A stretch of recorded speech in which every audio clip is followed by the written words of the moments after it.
ಎಲ್ಲರಿಗೂ ನಮಸ್ಕಾರ. ನಾನು ರಾಜೇಶ್ವರಿ. ರಾಜಿ ಅಡುಗೆ ಚಾನಲ್ಗೆ ನಿಮ್ಮೆಲ್ಲರಿಗೂ ಸ್ವಾಗತ. ಇವತ್ತಿನ ಸ್ಪೆಷಲ್ ರೆಸಿಪಿ ಮಟನ್ ಬಿರಿಯಾನಿ ಹೇಗೆ ಮಾಡೋದು ಅಂತ ನೋಡೋಣ.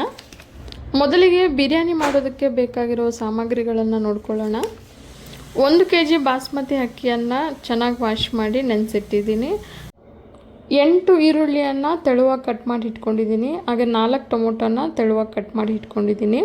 ಶುಂಠಿ ಬೆಳ್ಳುಳ್ಳಿ ಪೇಸ್ಟ್ 200 ಗ್ರಾಮು, 12 ಹಸಿಮೆಣಸಿನ್ಕಾಯಿ, 2 ಕೈ ಹಿಡಿಯಷ್ಟು ಕೊತ್ತಂಬರಿ ಸೊಪ್ಪು, 2 ಕೈ ಹಿಡಿಯಷ್ಟು ಪುದೀನ ಸೊಪ್ಪು, ಮೊಸರು 200 gram, chilli powder 2 table spoon, biryani masala 2 tea spoon, 2 table spoon ನಿಂಬೆಹಣ್ಣು ರಸ, ಹಾಗೆ 200 ಮಿಲಿಯಷ್ಟು ಅಡುಗೆ ಎಣ್ಣೆನ ತೊಗೊಂಡಿದ್ದೀನಿ. ತುಪ್ಪ 6 ಟೇಬಲ್ ಸ್ಪೂನು, ಚಕ್ಕೆ 8 ಇಂಚು, ಲವಂಗ 16, ಏಲಕ್ಕಿ 10 ತೊಗೊಂಡಿದ್ದೀನಿ. ಹಾಗೆ ರುಚಿಗೆ ತಕ್ಕಷ್ಟು ಉಪ್ಪು. ಬನ್ನಿ ಈಗ ಹೇಗೆ ಮಾಡೋದು ಅಂತ ನೋಡೋಣ. ಕುಕ್ಕರ್ನಲ್ಲಿ 2 ಟೇಬಲ್ ಸ್ಪೂನ್ ಎಣ್ಣೆ ಹಾಕಿ ಎಣ್ಣೆ ಬಿಸಿಯಾದ ನಂತರ 6 ಹೆಸರು ಬೆಳ್ಳುಳ್ಳಿ, ಅರ್ಧ ಇಂಚು ಶುಂಠಿನ ಕ್ರಷ್ ಮಾಡಿ ಹಾಕ್ಕೊಂಡಿದ್ದೀನಿ. ಈಗ ಇದನ್ನು 2 ನಿಮಿಷ ಫ್ರೈ ಮಾಡಿ 1 kg ಮಟನ್ನ ನೀಟಾಗಿ ವಾಶ್ ಮಾಡಿ ಇದಕ್ಕೆ ಸೇರಿಸ್ಕೊಳ್ತಾ ಇದ್ದೀನಿ. ಮಟನ್ ಸೇರಿಸಿದ ನಂತರ ಮಟನಲ್ಲಿರೋ ನೀರೆಲ್ಲ ಬಿಟ್ಕೊಳ್ಳೋವರೆಗೂ ಮೀಡಿಯಮ್ ಫ್ಲೇಮಲ್ಲಿ ಫ್ರೈ ಮಾಡ್ಕೋಬೇಕು. ನೋಡಿ, ಈಗ ನೀರೆಲ್ಲ ಬಿಟ್ಟಿದೆ. ಈಗ ಇದಕ್ಕೆ 1 ಟೀ ಸ್ಪೂನ್ ಅಷ್ಟು ಖಾರದ ಪುಡಿ ಹಾಗೆ ರುಚಿಗೆ ತಕ್ಕಷ್ಟು ಉಪ್ಪನ್ನು ಸೇರಿಸಿ 2 ನಿಮಿಷ ಫ್ರೈ ಮಾಡ್ಕೋಬೇಕು.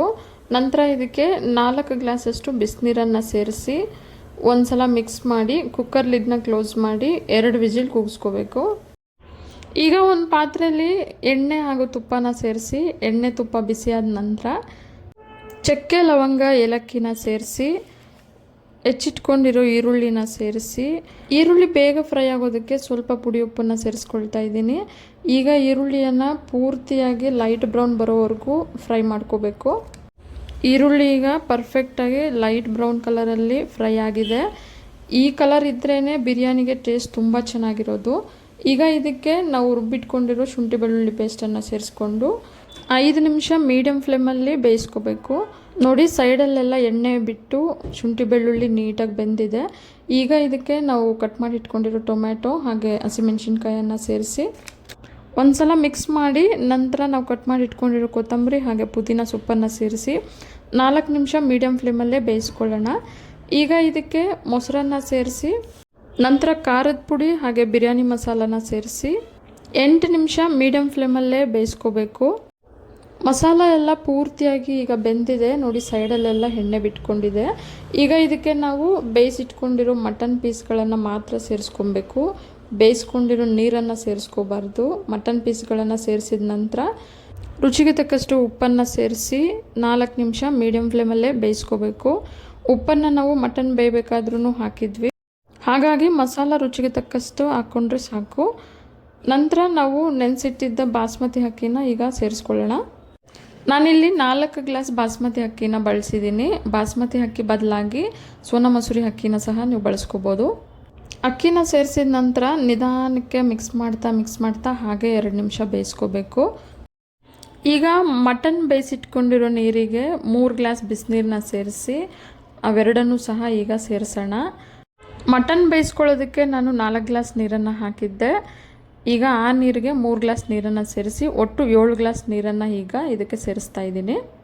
ನೀರನ್ನು ಸೇರಿಸಾದ್ಮೇಲೆ ನಿಧಾನಕ್ಕೆ ಒಂದು ಸಲ ಮಿಕ್ಸ್ ಮಾಡಿ ರುಚಿಗೆ ತಕ್ಕಷ್ಟು ಉಪ್ಪನ್ನು ಸೇರಿಸಿ ಮತ್ತೊಮ್ಮೆ ನೀಟಾಗಿ ಮಿಕ್ಸ್ ಮಾಡಿ. ಬಿರಿಯಾನಿನ ಕುಕ್ಕರಲ್ಲಿ ಮಾಡೋದಾದರೆ 1 ಗ್ಲಾಸ್ ಅಕ್ಕಿಗೆ 2 ಗ್ಲಾಸ್ ನೀರು ಅಳತೆಯಾಗಿ ನೀವು ಸಮವಾಗಿಡ್ಬೋದು.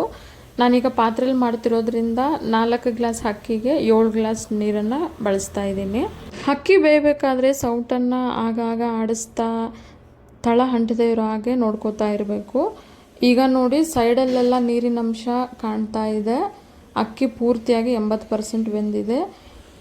ಈಗ ಗ್ಯಾಸ್ ಫ್ಲೇಮು ಮೀಡಿಯಮಲ್ಲಿ ಇಟ್ಟು ಸೈಡಲ್ಲಿ ಹೆಂಚನ್ನು ಬಿಸಿಯಾಗೋದಕ್ಕೆ ಇಟ್ಟಿದ್ದೀನಿ. ಈಗ ಹೆಂಚು ಬಿಸಿಯಾಗಿದೆ. ಈಗ ಹೆಂಚು ಮೇಲೆ ಬಿರಿಯಾನಿ ಪಾತ್ರೆನ ಇಟ್ಟು ತಟ್ಟೆನ ಕ್ಲೋಸ್ ಮಾಡಿ ತಟ್ಟೆ ಮೇಲೆ ಭಾರವಾಗಿರೋ ಕಲ್ಲನ್ನು ಇಡ್ತಿದ್ದೀನಿ.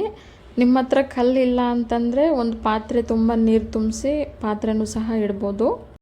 20 ನಿಮಿಷ ಮೀಡಿಯಮ್ ಫ್ಲೇಮಲ್ಲೇ ನಾನು ಬೇಯೋದಕ್ಕೆ ಇಟ್ಟಿದ್ದೆ. ಈಗ ಪ್ಲೇಟ್ನ ತೆಗೆದು ನೋಡೋಣ. ನೋಡಿ, ಎಷ್ಟು ಚೆನ್ನಾಗಿ ಬಿರಿಯಾನಿ ಬಂದಿದೆ. ಅನ್ನ ಎಲ್ಲ ಉದ್ರಾಗಿ ಎಷ್ಟು ಚೆನ್ನಾಗಾಗಿದೆ ನೋಡಿ. ಈ ಮಟನ್ ಬಿರಿಯಾನಿ ರುಚಿ ಅಂತೂ ತುಂಬಾ ಚೆನ್ನಾಗಿರುತ್ತೆ. ನೀವು ಮನೆಯಲ್ಲಿ ಇದೇ ರೀತಿ ಒಂದ್ಸಲ ಟ್ರೈ ಮಾಡಿ, ಹಾಗೆ ಹೇಗೆ ಬಂತು ಅಂತ ನನಗೆ ಕಮೆಂಟ್ ಬಾಕ್ಸ್ನಲ್ಲಿ ತಿಳಿಸಿ. ಇವತ್ತಿನ ಈ ಸ್ಪೆಷಲ್ ಮಟನ್ ಬಿರಿಯಾನಿ ನಿಮಗೆಲ್ಲ ಇಷ್ಟ ಆಗಿದೆ ಅಂದ್ಕೊಂಡಿದ್ದೀನಿ. ಇಷ್ಟ ಆಗಿದರೆ ಒಂದು ಲೈಕ್ ಮಾಡಿ, ಹಾಗೆ ನಿಮ್ಮ ಫ್ಯಾಮಿಲಿ ಆ್ಯಂಡ್ ಫ್ರೆಂಡ್ಸ್ ಜೊತೆ ಶೇರ್ ಮಾಡಿ. ರಾಜಿ ಅಡುಗೆ ಚಾನಲ್ನ ಸಬ್ಸ್ಕ್ರೈಬ್ ಆಗೋದನ್ನು ಮರಿಬೇಡಿ. ಮತ್ತಷ್ಟು ಸುಲಭ ಹಾಗೂ ರುಚಿಕರ ರೆಸಿಪಿಯೊಂದಿಗೆ ಮುಂದಿನ ವಿಡಿಯೋದಲ್ಲಿ ಸಿಗೋಣ. ಧನ್ಯವಾದಗಳು.